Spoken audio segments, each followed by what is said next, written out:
Welcome to this edition of Springboard.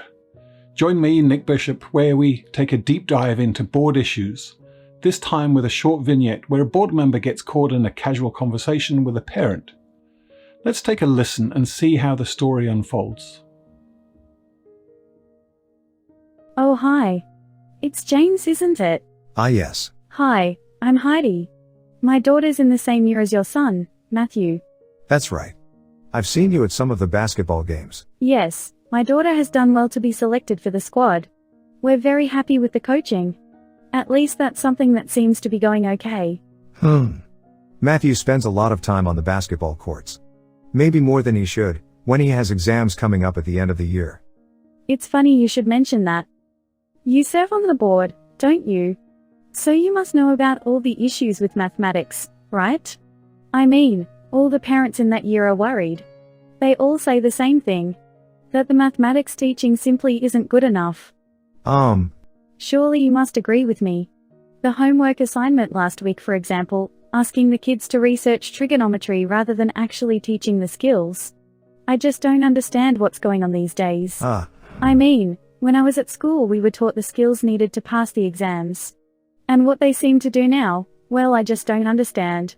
How can the kids be expected to do well when they have to figure out how to do things rather than actually being taught how to do it?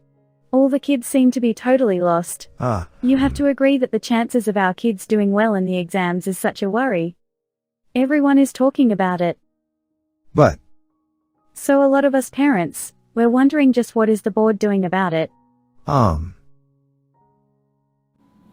Okay, so let's pause and reflect for a moment on what we've seen.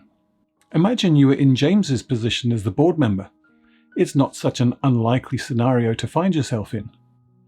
Just reflect on the scene and ask yourself when the conversation might have been going off track a bit. And let's take the iceberg view. It's fairly obvious what the surface problem is of how the parent feels about the maths teacher, but what might be the iceberg under the water, the more hidden issues? What would have been your response in this situation? So go on, pause the video. Don't cheat and just wait for the answer.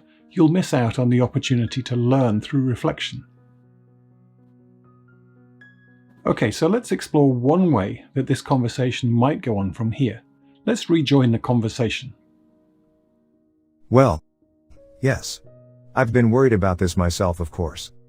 I've talked about it in some board meetings, but no one seems to pay much attention and it just gets pushed back to the head of school to deal with. Patricia Ying, she's new to the board, well, she's worried about it too, of course, because her daughter has been struggling. So is anything going to happen? I mean, we can't waste any more time this year. Surely there's something you can do, right? After all, what's the point of being on the board if you can't ensure the education of our kids? Well, I could have another chat with Patricia, I guess. Maybe we should have a coffee, the three of us? Okay, so when you reflected about this vignette, you may have thought that Heidi's approach was quite manipulative. Several times she asked, or more like demanded, that James agree with her. In this first response from James, he shared his own concerns about the mathematics and went on to suggest pushing this concern back to the board agenda. What's more, James suggested co-opting the support of Patricia Ying and to set up a meeting with parents concerned. As you reflect now, you should have some serious alarm bells ringing in your head. What board essential agreements do you think may have been crossed by James at this point? You might want to pause again and take stock of the situation. Okay, so there are lots of elements of the hidden iceberg here. On the one hand, we have James being potentially manipulated by the parent, who's doing a good job at steering how James should be thinking. James has expressed his personal concerns that he may have had about the curriculum or mathematics. Now, of course, he's entitled to his own opinions, but he obviously doesn't know Heidi, and she's clearly looking for leverage on the board for her own agenda. As a board member, you have to realize that your opinions and observations carry more weight and may be twisted by other people if it serves their purpose. James has also broken confidentiality on the board by saying that his views were not supported, except for Patricia Ying. So you could imagine who may be next on the list of casual conversations for Heidi. So now James is also being sucked into being an advocate for a subset of the parents based on his specific concerns as a parent, and therefore he's not actually thinking like a board member concerned about the holistic view of the school and its long-term success. And of course, the elephant in the room is that these types of issues are the domain of the head of school and not for the board. The board should have their focus on the strategic issues and leave the operational aspects of the school to the school's leadership. You may have noticed that James did say that it was pushed back to the head of school already.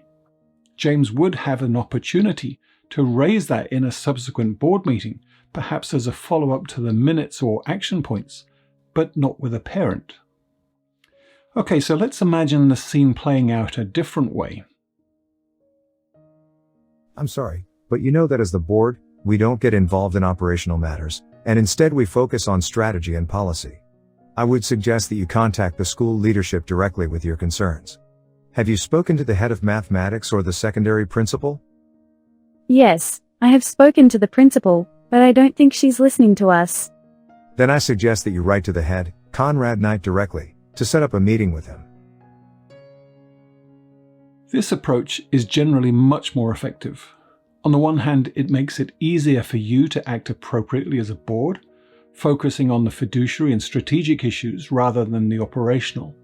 And it sends the clear message to the parent community that it's the head of school who makes the operational decisions. You may also have remembered that Heidi used several generalizations such as everyone or a lot and all the kids. In linguistic terms, these can be thought of as universal quantifiers, and while Heidi uses them frequently, it doesn't make them true. Again, depending on the circumstances, it may be appropriate to challenge these universal quantifiers. Now, I realize that many people avoid confrontations and prefer to accept what's being said rather than trying to contradict someone. Maybe it's a cultural thing, but we could save that for a later discussion. But the point here is, as a parent or somebody in the community, it probably doesn't matter, but as a board member, you have to remember that your opinions and comments may have much more significance in the wider community. And even what you don't say says something. So in our little vignette, Heidi has made some strong statements that have been crafted so that she wants you to agree with them. By staying silent, it may be argued that you actually do agree. Now, whether you agree on a personal level as a parent is different to being a board member agreeing, and where it may be understood in the community as representing the whole board. It's complex, isn't it? So whether it comes naturally or not, you have to find the courage to speak with integrity and challenge assumptions or comments so that you can be crystal clear about your position. Remember that individual board members do not represent the views of the whole board unless it's a position that's already been agreed by the board, and you're mandated to share that view. Remember that you have a duty to speak with one voice, so whatever disagreements you may have in discussions on the board, once decisions are taken, you're expected to present that agreed stance in public. So let's take one more look at a response from James. It's a bit more direct, but you'll get the point. Actually, I don't agree with you.